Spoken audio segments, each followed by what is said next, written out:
Langt oppe I Gudbrandsdalen ved foten av Jotunheimen finnes Glittersjå. Hva Glittersjå? Det en besøksgård, hvor folk kan få lov til å komme hele sommeren og besøke oss, og være sammen med oss hele dagen med dyrene våre. Og være I nærkontakt med elg, rein, sau, geit, ku, ponnier, hunder og harer og kaniner og høns og andefugler. Vi ser faktisk 7 2000 meters oppe fra gården vår, og gården heter Glittersjå fordi at vi ser selveste Glittertind, som Norges nest høyeste fjell. Hege og Helge Nordskar møttes I barnehagen I Oslo, men historien om Glittersjå også ganske lang. Vi hadde I mange år lett etter en gård, hvor vi kunne skape en sånn arena. Barna våre var blitt voksne, vi har 4 barn, og vi tenkte at det hadde vært morsomt å starte forfra, der hvor vi begynte for mange, mange år siden, å bygge opp en annen tilsvarende turistgård. Og så kom vi hit til Jotunheimen og fant denne gården, og her var det noen få hus som hadde stått tomme I lang tid, og jeg forstod at her var det nok arbeid for meg resten av livet, og det var utrolig med plass til at Hege kunne fylle gården med alle slags dyr. Det jo hun ekspert på. Det akkurat 10 år siden vi åpnet gården for turister. Og det første året kom det 1200 mennesker, og vi synes det var helt fantastisk, for vi ligger jo langt av gårde. Men så har det spist på, hvert år har det kommet mer mennesker, og I fjor, under korona, så satte vi rekord. Da kom det 15 000 mennesker på de 8 ukene om sommeren som vi har åpent. Glittersjå spesielt egnet for familier med barn eller besteforeldre som vil gjøre noe med barnebarna sine. På gården kan besøkende se på forskjellige dyr og delta I aktiviteter som for eksempel ponnyridning for barn. Ved inngangen finnes det et beite med geiter og sauer, og I låven finner man fugler som høns og kalkun. I stallen ved inngangen finner man den spanske kongelige hest, hvis den ikke utendørs. Og I kaninhuset kan besøkende klappe kaniner, hvis man klarer å fange en, for de rimelig raske. Det finnes også en liten kafé. Rundstykker og kanelsnurrer bakes her på gården. På vei til barnelåven går man forbi skotsk høylandsfe som beiter. Og I låven kan barna leke I høyet som man gjorde I gamle dager. Hovedattraksjonen 4 elger. Jeg tror folk synes elgen det mest spennende, for at elgen jo Norges nasjonaldyr, kan vi si, skogens konge, og så det så fantastisk her hvor vi bor, så det elgtrekk, det altså Nord-Europas største elgtrekk som går her opp til Murudalen hvor vi bor. Så da det ekstra flott å vise elgen, syklusen gjennom et helt år og fortelle om det, og da her får folk lov til å mate elgen med sellekvister, som elgmat hele sommeren.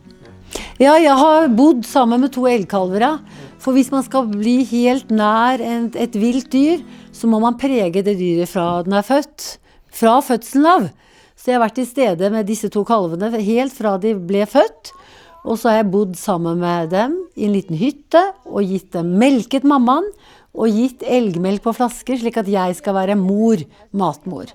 Og de fremdeles preget på meg, slik at jeg kan være sammen med dem, og gå og kose og klappe, og jeg kan rope navnet, og de lytter til meg. Det ikke vanlig for elg, nei. Men de knytter seg veldig raskt til mennesket, når mennesket til stede ved fødselen av, med sin stemme og sin nærhet og sin lukt. Ja. Mens elgene ble fôret, var den ene ganske interessert I vårt kamera. Snupper. Det andre elg som gjør det. Etterpå det også fôring av reinsdyr, hvor besøkende kan bli med.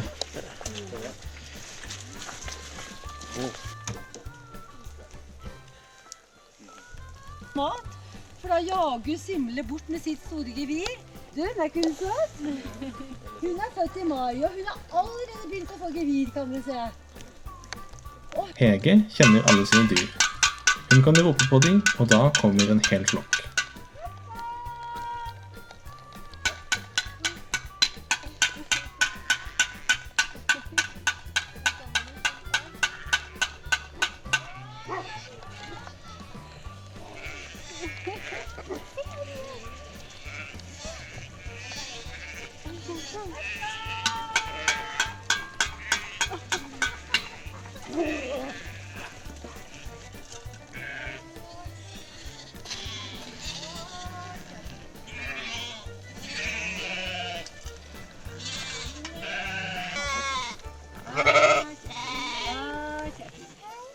Se nå.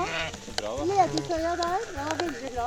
For da beskytter vi seg mot rovdyr på en helt annen måte enn de andre sauene. Ja, nå er vi på storstabberet vårt. Og her har vi fylt opp med ull og skinn fra gårdens dyr.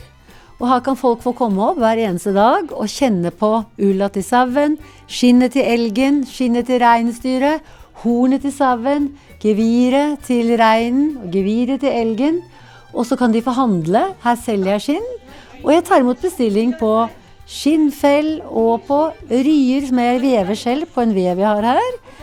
Slik at her er det butikk og museum og kunnskap man får lært her. Helge har mange planer for fremtiden. Det er mange små planer. Jeg elsker jo å bygge og skape. Og nå har vi bygget en liten reinsdyrhytte i stort tømmer, helt tett med reinsdyrene, hvor man kan få bo og overnatte.